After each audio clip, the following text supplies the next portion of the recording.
मेरे प्यारे बोर्ड परीक्षार्थियों, एक बार पुनः आप सभी का हम हृदय से स्वागत करते हैं हमारे और आपके इस प्यारे से ब्यूटीफुल से channel excellent e learning classes में।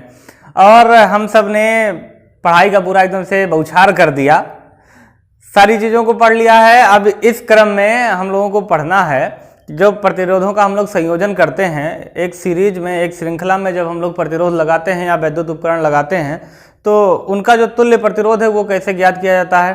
प्रतिरोधों का संयोजन 3 प्रकार से, श्रेणी क्रम में, समांतर क्रम में और दोनों को मिलाकर के मिश्रित क्रम में। ये 3 प्रकार था, जिसमें से श्रेणी क्रम में संयोजन करने पर तुल्य प्रतिरोध के लिए आपने एक व्यंजक प्राप्त कर लिया था। श्रेणी क्रम वाला क्या होता है, जब एक ही तार में कई प्रतिरोध लगे हों। इस तरीके से एक कोई वायर है और इसमें कई प्रतिरोध एक ही वायर में लगे हुए हैं। ये वायर भले ही घूम टहल रहा हो, थोड़ा सा घूम जाए, लेकिन कोई बात नहीं, वायर तो एक ही है। ये जितने भी प्रतिरोध लगे हैं, R1 मान लेते हैं, R2, R3, R4, ये सारे प्रतिरोध श्रेणी क्रम के माने जाएंगे। ठीक है जी। एक ही तार में लगे हुए जितने प्रतिरोध होते हैं वो सब किस क्रम में होते हैं? श्रेणी क्रम में होते हैं। अच्छा, चलिए समांतर क्रम देखते हैं। समांतर क्रम में क्या होता है कि तार को हम लोग एक जगह ब्रेक करते हैं, मेन वायर को एक जगह ब्रेक करते हैं और उस जगह से फिर हम लोग और तार जोड़ लेते हैं। जितना भी प्रतिरोध लगाना है सबके लिए एक एक तार निकाल लेंगे। ठीक है, एक प्लस वाले सिरे से और एक माइनस वाले सिरे से, हर सिरे से तार लेकर के। और देखिए किस तरीके से, जैसे मान लेते हैं कि 3 प्रतिरोध है हमारे पास, R1, R2, R3, और इनको हम लोग समांतर क्रम में जोड़ना चाह रहे हैं। तो समांतर क्रम में जोड़ने के लिए ये हमारा मेन कनेक्शन, ऊर्जा स्रोत मतलब बैटरी को सेल भी कहते हैं, ये सेल से जोड़ दिया हम लोगों ने। और फिर ये हो गया जी।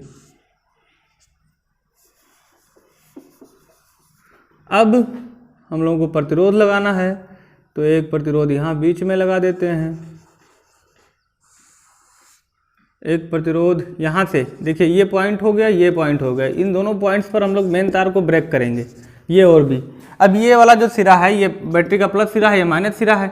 विद्युत धारा इधर से बहेगा, ये मान लेते हैं हम लोग कि 20 वोल्ट की बैटरी से इसको जोड़ दिए हैं। ठीक है, विद्युत धारा इस दिशा में बहेगा, डायरेक्शन उसका प्लस से माइनस की ओर होता है। ये I धारा बह रही है, कितनी धारा? I धारा, अरे I धारा ये बह रही है इस परिपथ में। ठीक, 3 प्रतिरोध हमको जोड़ना है, तो तीनों प्रतिरोध के लिए हम लोग मेन वायर को एक जगह ब्रेक करेंगे और यहाँ से फिर अलग अलग तार से। अब ये प्लस वाला वायर हो गया, आप समझ सकते हैं, बैटरी का प्लस वाला वायर, और ये B पॉइंट से क्या है? बैटरी का माइनस वाला वायर। ठीक, इस जगह से हमने एक प्लस वाला वायर निकाला और इससे एक प्रतिरोध जोड़ दिए।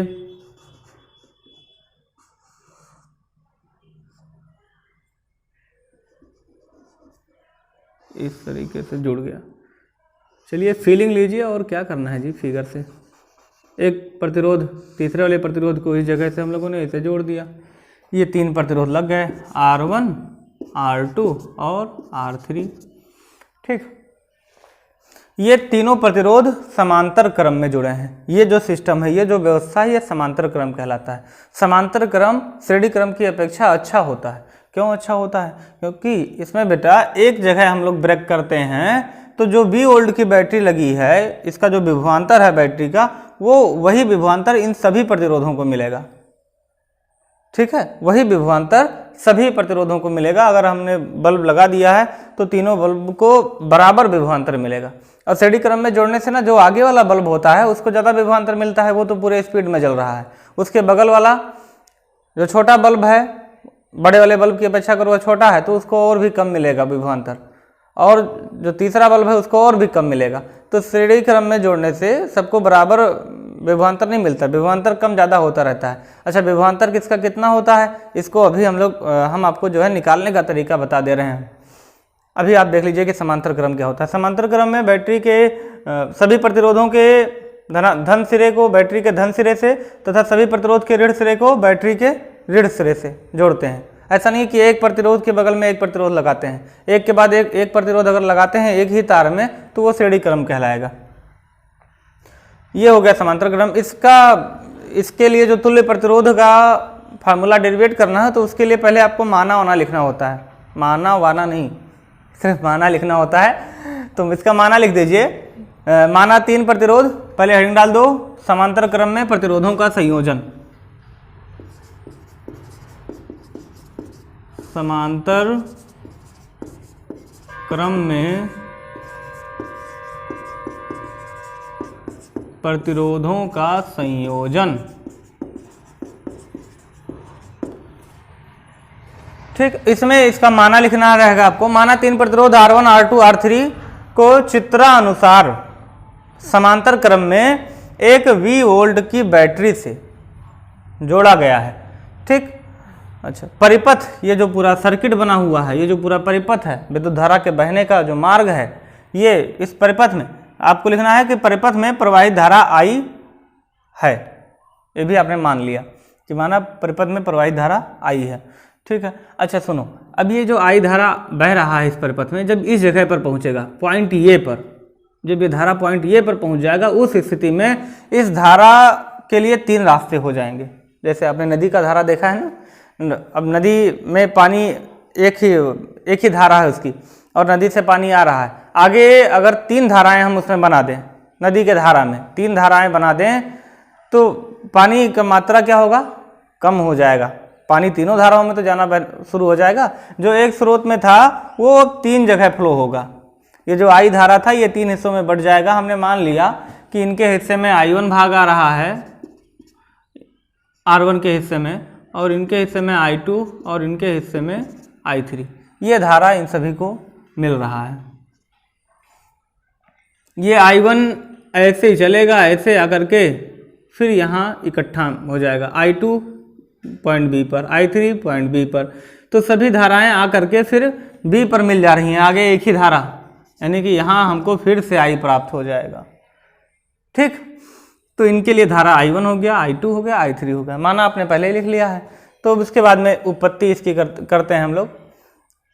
इसमें हम लोगों को निगमन करना है स्पेशली एक चीज़ का, कि ये जो 3 प्रतिरोध लगे हैं समांतर क्रम में, इनको जोड़ दिया गया है, तो प्रतिरोध का मात्रा क्या होता है, ओम होता है। तो कितने ओम का प्रतिरोध हम एक ठो लगा दें कि इन तीनों के बराबर उसकी क्षमता हो, वह इन तीनों को मिला करके इनके इक्वल हो। ठीक, उसको तुल्य प्रतिरोध कहते हैं। तो इस समांतर क्रम में इसके तुल्य प्रतिरोध के लिए हम लोगों को व्यंजक प्राप्त करना है। चलिए, प्रथम प्रतिरोध R1 के लिए लिख दीजिए। प्रथम माना के नीचे फिर यही रहेगा, प्रथम प्रतिरोध R1 के लिए, प्रथम प्रतिरोध R1 के लिए ओम के नियम से। ओम का क्या नियम था जी, ओम का क्या नियम था, भूल गए? ओम का नियम था B = IR। I कैपिटल में लिख देते हैं, आप सबने कैपिटल में ही लिखा है। ओम के नियम से B = IR। तो I = क्या मिल जाएगा जी, R नीचे भाग आएगा बड़े प्रेम के साथ, R इसके नीचे, चूंकि इन दोनों के बीच में गुणा तो लगा होता है, तो ये R B के नीचे पहुंच जाएगा, तो V/R हो जाएगा। I = V/R। अच्छा, तो प्रथम प्रतिरोध के लिए प्रथम प्रतिरोध का धारा क्या है, I1। तो I1 = हो जाएगा, वोल्टेज कितना मिल रहा है, V वोल्ट मिल रहा है सभी को समान रूप से। क्यों? क्योंकि तार एक ही जगह ब्रेक हो रहा है। तो इन बिंदुओं के बीच जो विभव है, बिंदु A का विभव और बिंदु B का विभव, इनके विभवों का जो अंतर है वही विभवांतर कहलाता है। इनके विभवों का जो अंतर है वही विभवांतर कहलाता है। तो सारे प्रतिरोध इन्हीं पॉइंट्स के बीच में है, ये और B के बीच में, तो सबका विभवांतर क्या होगा, समान होगा। ठीक, I1 = हो जाएगा, सबका विभवांतर समान है, B/R1। अब इसी प्रकार लिख दीजिए, इसी प्रकार I2 = हो जाएगा B/R2। विभवांतर सबका B है और प्रतिरोध अलग अलग है, तो B/R कर देने से हमको I मिल जाएगा।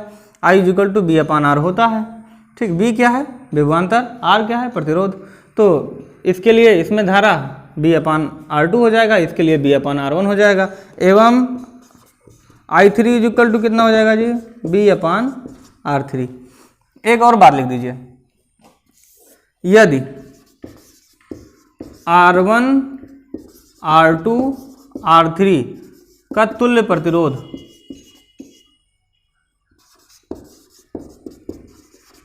प्रतिरोध इक्वल रेजिस्टेंस, लिख देते हैं अंग्रेजी में भी, इक्वल रेजिस्टेंस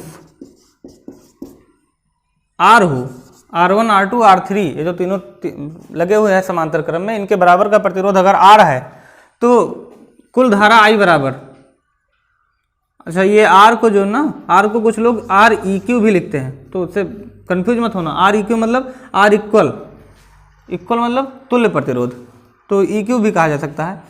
तुल्य प्रतिरोध REQ हो तब परिपथ की धारा, परिपथ में प्रवाहित कुल धारा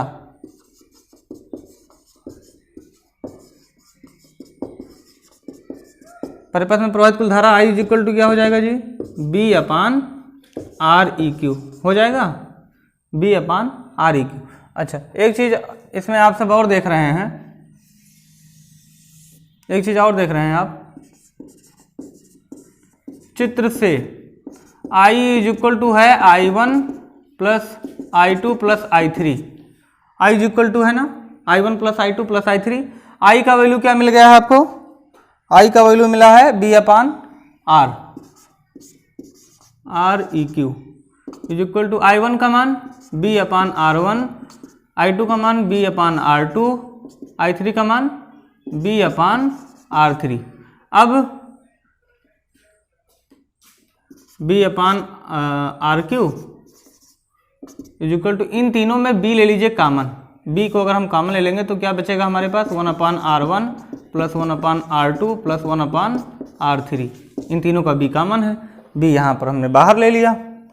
ठीक, अच्छा ये जो इस तरीके से होता है ना, इसमें ये B का गुणा ऊपर वाले से होता है, तो B का जब 1 से गुणा होगा तो वही B/R1 बन जाएगा, तो इस तरीके से कॉमन भी लेते हैं।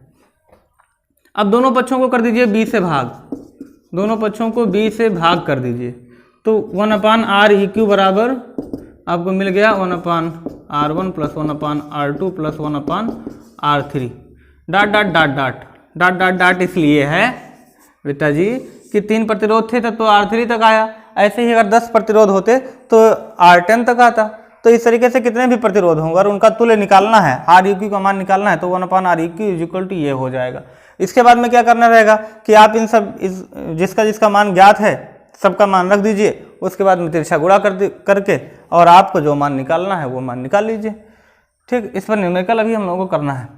आप सिर्फ सूत्र जो आपको प्राप्त हुआ है कि समांतर क्रम में अगर प्रतिरोध लगे हुए हैं तो उनका तुल्य प्रतिरोध निकालने के लिए 1/R is equal to 1/R1 plus 1/R2 plus 1/R3, इस तरीके से फार्मूला है, इसी में रखना होता है हमको।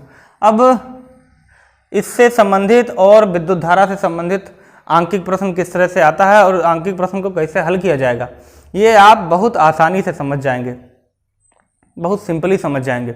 ठीक है, और इसको हम तुरंत बताए दे रहे हैं अभी आपको नेक्स्ट वीडियो में या फिर इसी वीडियो में। ठीक, चलिए इस बात को पूरी तरह से नोट कर लीजिए और जो भी हम बोले थे नोट करने के लिए उसको भी वीडियो से ही नोट कर लीजिए आप। ठीक, चलो नोट करो।